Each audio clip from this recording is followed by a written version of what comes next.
প্রিয় ষষ্ঠ শ্রেণীর শিক্ষার্থীরা, আসসালামু আলাইকুম।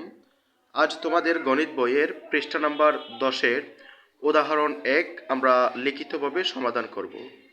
যদিও বইয়ে সমাধান দেওয়া আছে, আমরা এর চাইতে একটু শর্টকাট এবং বুঝে বুঝে তোমাদেরকে করানোর চেষ্টা করব ইনশাল্লাহ। আগে আমরা উদাহরণটা পড়ে নিই।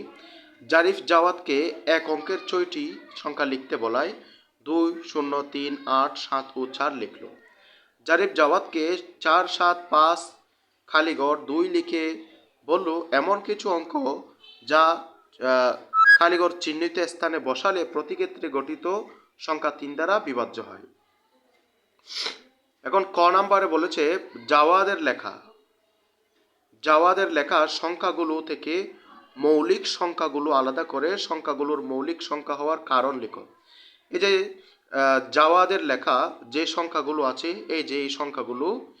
এই সংখ্যাগুলো থেকে আমাদেরকে কোনগুলো মৌলিক সংখ্যা সেগুলো আমাদেরকে চিহ্নিত করে লিখতে হবে এবং কেন মৌলিক সংখ্যা হয়েছে সেই কারণটা আমাদেরকে লিখতে হবে। তো আমরা লিখিতভাবে সমাধান করি। আমি এখানে খাতায় করেছি খুব সুন্দরভাবে। দেখো, এটা সমাধান। জাওয়াদের লেখা সংখ্যাগুলো 2, 0, 3, 8, 7 ও 4। আমি এই অঙ্কগুলো লিখে নিয়েছি। সংখ্যাগুলোর মধ্যে মৌলিক সংখ্যা 2, 3, 7। 2, 3 এবং 7 সংখ্যাগুলো এক এবং ওই সংখ্যাগুলো ছাড়া অন্য কোনো গুণনীয়ক নেই। অর্থাৎ এখানে যে 6টা অঙ্ক আছে সেই অঙ্কগুলো থেকে মাত্র 3টা হচ্ছে মৌলিক সংখ্যা। কেন মৌলিক সংখ্যা?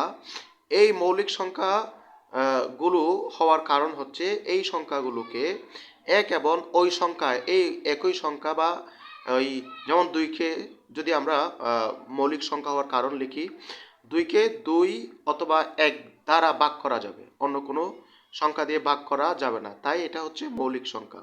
তাই 2, 3 এবং 7 হচ্ছে মৌলিক সংখ্যা। এবার আমরা খ নাম্বারটা পড়ে দেখি।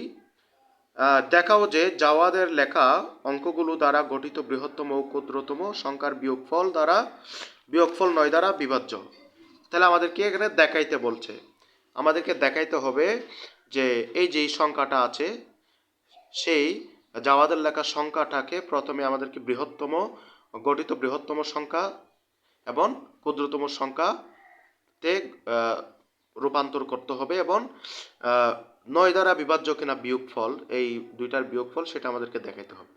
তো দেখো, আমি এখানে করেছি খাতায়। জাওয়াদের লেখা অঙ্কগুলো 2, 0, 3, 8, 7 ও 4 অঙ্কগুলো দ্বারা গঠিত বৃহত্তম সংখ্যা। আমরা বৃহত্তম সংখ্যা তৈরি করি বড় থেকে ছোট। এখানে দেখো, প্রথমে আছে 8, এরপর 7, এরপর 4, 3, 2, 0। আবার ক্ষুদ্রতম সংখ্যা হচ্ছে ছোট থেকে বড়। তাহলে এই যে ক্ষুদ্রতম এবং বৃহত্তম সংখ্যার যে বিয়োগফল, একটা থেকে আমরা বৃহত্তম সংখ্যা থেকে ক্ষুদ্রতম সংখ্যা বিয়োগ করে আমরা এটা পেয়েছি, এটা হচ্ছে বিয়োগফল। এখন বিয়োগফলের অঙ্কগুলোর যোগফল, অর্থাৎ আমরা যে বিয়োগফলগুলো পেয়েছি সেই প্রত্যেকটা অঙ্ক আমরা যোগ করেছি। দেখো, যোগ করলে আমাদের 27 হয়। এই 27কে আমরা 9 দিয়ে ভাগ করি। দেখো, 3 9 27 ভাগ কিন্তু হয়েছে। তাই এখানে লিখেছি, আমরা জানি কোন সংখ্যার অঙ্কগুলোর যোগফল 9 দ্বারা বিভাজ্য হলে সংখ্যাটিও 9 দ্বারা বিভাজ্য হবে। সুতরাং 6, 7, 0, 8, 4, 2 সংখ্যাটি 9 দ্বারা বিভাজ্য দেখানো হলো। এবার গ নাম্বার সমাধান করব। গ নাম্বারে বলেছে ফাঁকা চিহ্নিত স্থানে কোন কোন অঙ্ক বসবে তা নির্ণয় করো। তাহলে আমরা এই যে খালি ঘরে কোন চিহ্নটি, কোন অঙ্ক বসবে সেটা আমাদেরকে বের করতে হবে। দেখো, এটা যদিও একটু বড় হয়েছে, তারপরও তোমাদেরকে বুঝিয়ে দেওয়ার চেষ্টা করব।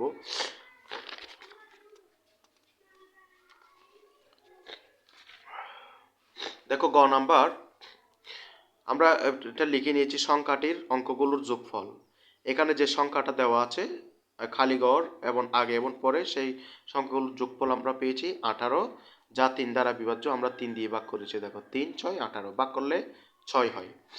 এবার ফাঁকা স্থানে 0 বসালে সংখ্যাটি 3 দ্বারা বিভাজ্য হবে। আবার 18 যোগ 3 21, এই যে লিখেছি, ফাঁকা স্থানে 0 বসালে সংখ্যাটি 3 দ্বারা বিভাজ্য হবে আবার 18 যোগ এই যে আমরা যোগফল পেয়েছি, সে যোগফলের সাথে 3 যোগ করে আমরা 21, যা 3 দ্বারা বিভাজ্য, 3 সাথে 21।